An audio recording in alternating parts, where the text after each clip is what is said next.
Hi dears, ആദർശിൻ്റെയും നയനയുടെയും ഒരു super hit വിശേഷത്തിലേക്ക് എല്ലാവർക്കും സ്വാഗതം കേട്ടോ. അങ്ങനെ ദേവയാനിക്ക് മരുമകളാണ് കരൾ തന്നതെന്ന് മനസ്സിലായതിന് ശേഷം നമ്മുടെ നയനയോട് ഭയങ്കരമായിട്ട് സ്നേഹം തോന്നുക.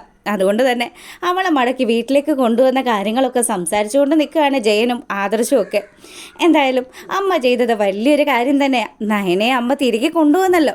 അല്ല, ഞാൻ നിങ്ങൾക്കൊക്കെ ഇത്രയും വലിയൊരു സഹായം ചെയ്തു തന്നിട്ട് നിങ്ങൾ എനിക്ക് വേണ്ടി എന്താ ചെയ്തു തന്നത്?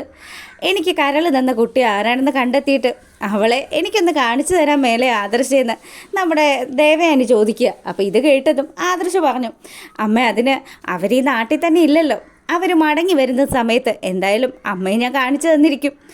അങ്ങനെ ദേവയാനി അവിടുന്ന് പോയതും ആദർശും ജയനും കൂടിയായി ചർച്ച. അച്ഛാ, അമ്മ എന്തായാലും നമ്മുടെ നയനെയാണ് ആ ഒരു കാര്യം ചെയ്തതെന്ന് കണ്ടെത്തിയിട്ടില്ല. അതിപ്പം ആശ്വസിക്കാനുള്ള ഒരു വകുപ്പായി. ഇനി എന്തായാലും അമ്മയ്ക്ക് മുന്നിൽ ഒരു കുട്ടിയെ കൊണ്ടുവന്ന് നിർത്തണമല്ലോ. അതിപ്പം എന്താ മോനെ ചെയ്യേണ്ടത്? അങ്ങനെ ആദർശും ജയനും കൂടി ആ ഒരു കാര്യം ചർച്ച ചെയ്തുകൊണ്ട് നിൽക്കുക. ഈ സമയമാണെങ്കിൽ നമ്മുടെ നയന നേരെ ചെല്ലുന്നത് ചേച്ചിയുടെ റൂമിലേക്ക്, നവ്യയുടെ അടുത്തേക്ക്. നവ്യയെ കണ്ടതും, എടി മോളെ, നീ എപ്പോൾ എത്തി? നീ സ്വന്തമായിട്ട് വന്നതാണോ എന്ന് ചോദിച്ചതും, അല്ല ചേച്ചി, ഞാനേ എൻ്റെ അമ്മായിയമ്മ എന്നെ ഇങ്ങ് കൂട്ടിക്കൊണ്ട് വന്നത്. ആ, അത് വലിയ അത്ഭുതമായല്ലോ. എന്തൊക്കെയാണ് മോളെ ഞാൻ ഈ കേൾക്കുന്നത്? വലിയ സന്തോഷമായിട്ടോ എന്ന് പറഞ്ഞ് നവ്യത നമ്മുടെ നയനയെ ചേർത്ത് നിർത്തുക. ആ ചേച്ചി, എന്നിതേ ഒരു കാര്യം ഞാൻ പറഞ്ഞേക്കാം, എപ്പോഴും ചെയ്യുന്നത് പോലെ അടുക്കളയിലേക്കൊന്നും കയറാൻ നിൽക്കരുത് കേട്ടോ. എന്തായാലും ഇവിടുത്തെ ബാക്കി കാര്യങ്ങൾ മുഴുവനും അവരെല്ലാവരും കൂടി ചേർന്ന് ചെയ്തോളും.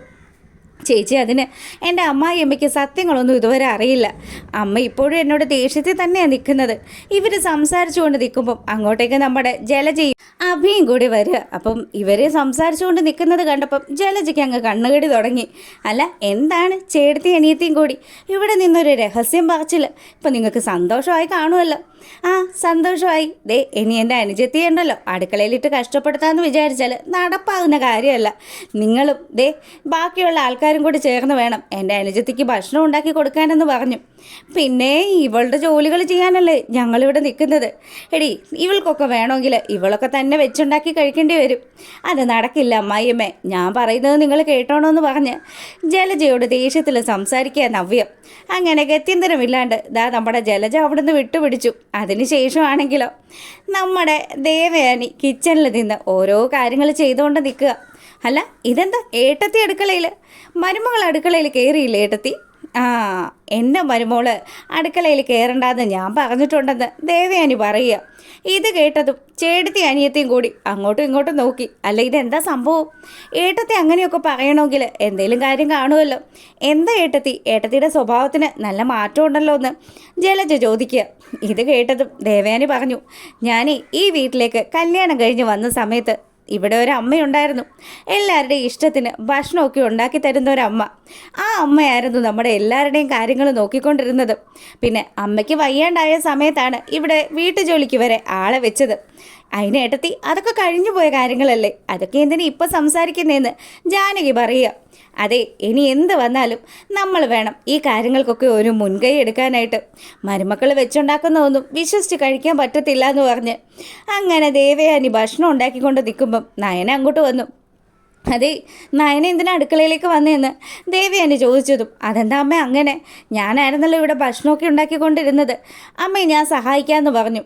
അതൊന്നും ഇഷ്ടപ്പെടാണ്ട് ദേവയാനിയാണെങ്കിലോ, അതെ, ഈ വീട്ടിലെ ജോലിയൊക്കെ ചെയ്യാൻ എനിക്കറിയാം, നിനക്ക് എന്താ വേണ്ടതെന്ന് പറഞ്ഞാൽ മതി, ഞാൻ ഉണ്ടാക്കി തന്നോളാന്ന് പറഞ്ഞ് നയനെ അവിടുന്ന് ഗെറ്റൗട്ട് അടിച്ചു. പിന്നീട് അനാമിക ഇങ്ങനെ ഓരോ കാര്യങ്ങളൊക്കെ ആലോചിച്ചുകൊണ്ട് നിൽക്കുമ്പം, അതെ, ഇത് വലിയ കൂടോത്രം തന്നെയാണ്. ആ നയനയും നവ്യയും ഒക്കെ കൂടി ചേർന്ന് ആരും ആയ എന്തോ കൂടോത്രം ചെയ്തിട്ടുണ്ട്, അല്ലെങ്കിൽ ഇങ്ങനെയൊന്നും സംഭവിക്കില്ല. എന്താ പറ്റിയെന്ന് അനാമിക ചോദിച്ചതും ജലജയും ജാനകിയും കൂടി പറഞ്ഞു, അതെ, ദേവേടത്തെ അടുക്കള കയറിയിരിക്കുക, എന്നിട്ട് നയനയ്ക്ക് വേണ്ടുന്ന ഫുഡൊക്കെ ഉണ്ടാക്കുന്നു. അയ്യോ, ഈ വല്യമ്മയ്ക്ക് ഇതെന്താ പറ്റിയെന്ന് അനാമിക ചോദിക്കാൻ തുടങ്ങി. അങ്ങനെ ഇവിടെ ഈ കാര്യങ്ങളും സംസാരമൊക്കെ നടക്കുമ്പം ദാ നമ്മുടെ വേണുവും രേവതിയും കൂടി, അനാമിക മോളുടെ ഇപ്പോഴത്തെ ജീവിതം വലിയ ദുരന്തത്തിലാണല്ലോ ചേട്ടാ. ആ നയന അങ്ങോട്ട് വന്നിട്ടുണ്ട്. ഈ നയനെ എന്തിനാണാവോ ആ ഏട്ടത്തി വിളിച്ചുകൊണ്ട് വന്നതെന്ന് പോലും ആർക്കും അറിയത്തില്ല. ഇനി എന്തെങ്കിലും കാരണം പ്രശ്നങ്ങൾ കാണുമായിരിക്കും. മകൻ്റെയും അപ്പൂപ്പൻ്റെയും ഒക്കെ സങ്കടം കണ്ട് സഹിക്കാൻ പറ്റാഞ്ഞിട്ടായിരിക്കും ദേവയാനി ആ ഒരു ചതി ചെയ്തത്. എന്തായാലും അവൾ വന്നതത്ര നമ്മുടെ മോൾക്ക് ഇഷ്ടപ്പെട്ടിട്ടില്ല. എൻ്റെ പൊന്നു രേവതി, നീ നിൻ്റെ മോളെ ഒന്ന് പറഞ്ഞ് മനസ്സിലാക്ക്. എങ്ങനെയെങ്കിലും ആ വീട്ടിൽ കുറച്ചു കാലം പിടിച്ചു നിൽക്കാനായിട്ട്. അല്ലാതെ അനി പറയുന്നതും കേട്ട് അനിയോട് വാക്കുതർക്കം ഉണ്ടാക്കി നമ്മുടെ വീട്ടിൽ വന്ന് നിന്നാൽ നമ്മൾ പ്ലാൻ ചെയ്ത കാര്യങ്ങൾ വല്ലതും നടക്കുമോ?